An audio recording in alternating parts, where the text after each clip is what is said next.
Hi, it's me again, I'm back. Let's talk ASAP. Do you have the time? Let's talk ASAP, baby. Hurry up, don't be lazy. Baiklah, untuk pembahasan materi kita selanjutnya, yang pertama, pengertian biaya standar atau standar cost.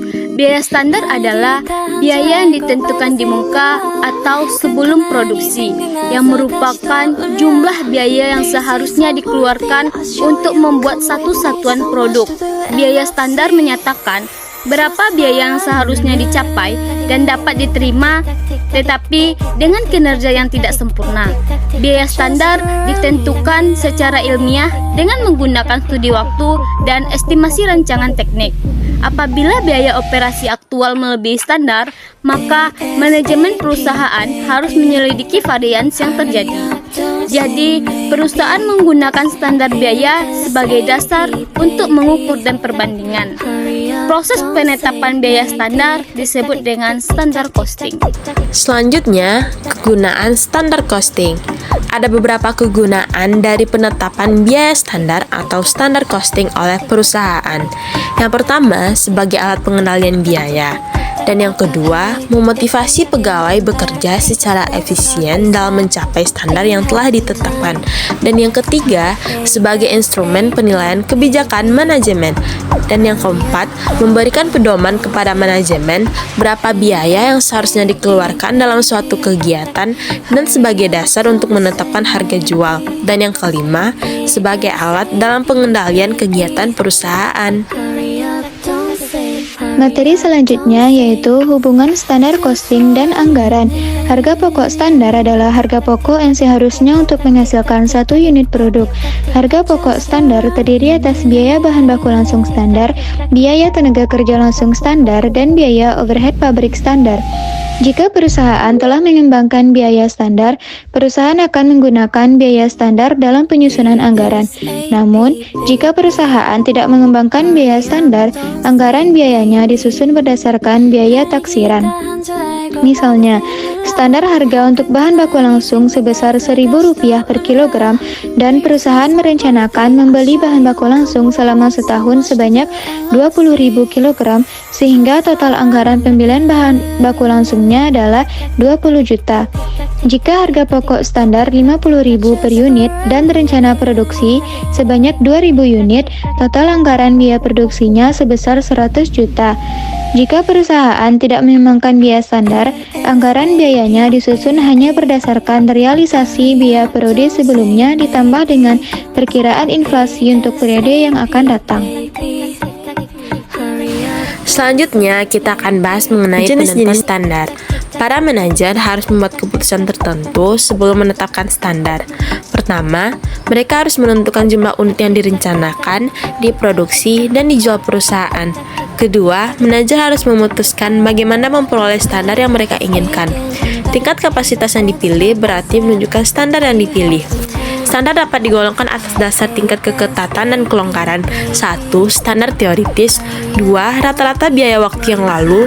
3. Standar normal. 4. Standar aktual yang diharapkan. Untuk standar yang ditetapkan berdasarkan kapasitas teoritis, ini adalah standar ideal karena mencerminkan efisiensi maksimum. Meskipun standar yang ditetapkan berdasarkan kapasitas teoritis biasanya tidak mungkin dicapai, namun dapat bermanfaat untuk memotivasi pegawai. Untuk rata-rata biaya waktu yang lalu, ini ditentukan dengan menghitung rata-rata biaya periode yang lalu. Standar ini cenderung longgar dan mengandung beberapa biaya yang tidak efisien yang seharusnya tidak dimasukkan sebagai unsur biaya standar. Jenis standar ini berguna pada saat perusahaan baru pertama kali menetapkan biaya standar. Untuk standar normal, didasarkan atas taksiran biaya di masa yang akan datang dengan asumsi keadaan ekonomi normal. Standar ini berguna bagi manajemen dalam perencanaan kegiatan jangka panjang dan dalam pengambilan keputusan jangka pendek. Untuk standar aktual yang diharapkan, ini adalah standar yang paling banyak digunakan dan merupakan kriteria yang paling baik untuk menilai pelaksanaan.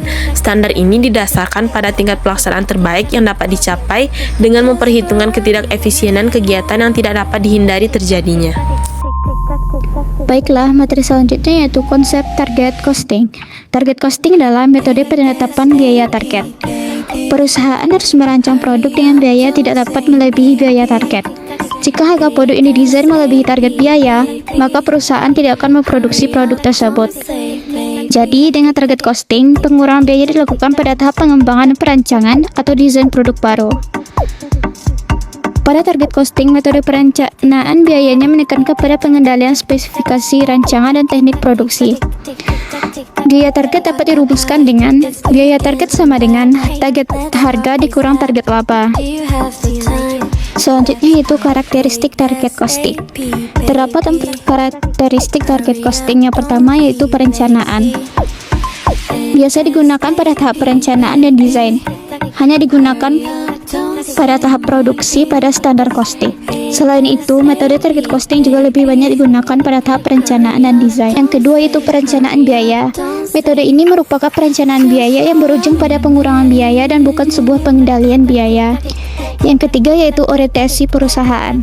Target costing juga lebih cocok digunakan oleh perusahaan yang berorientasi pada perakitan di mana perusahaan tersebut membuat beraneka ragam produk dalam jumlah sedikit hingga sedang.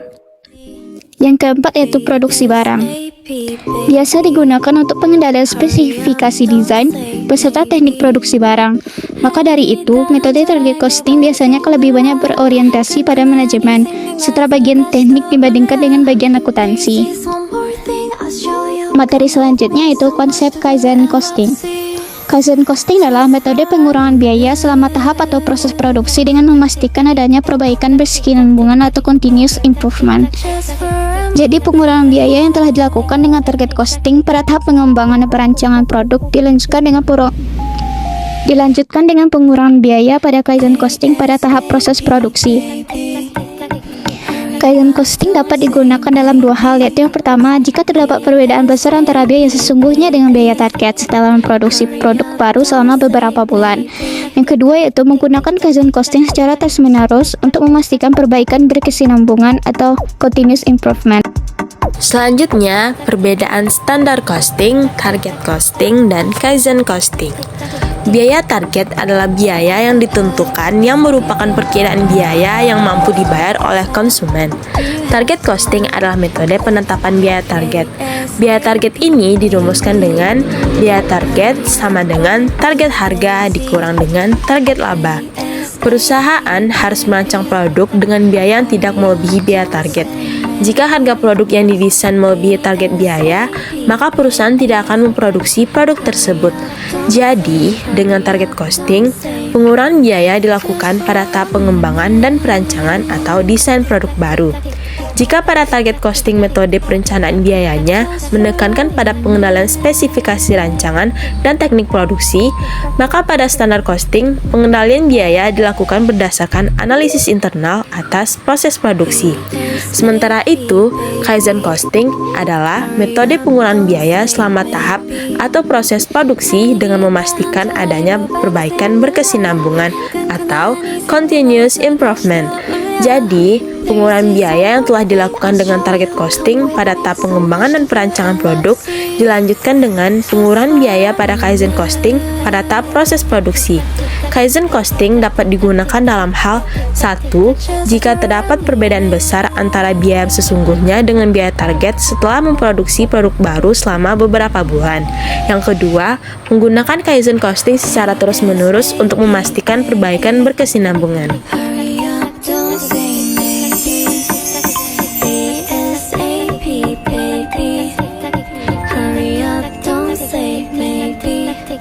Tick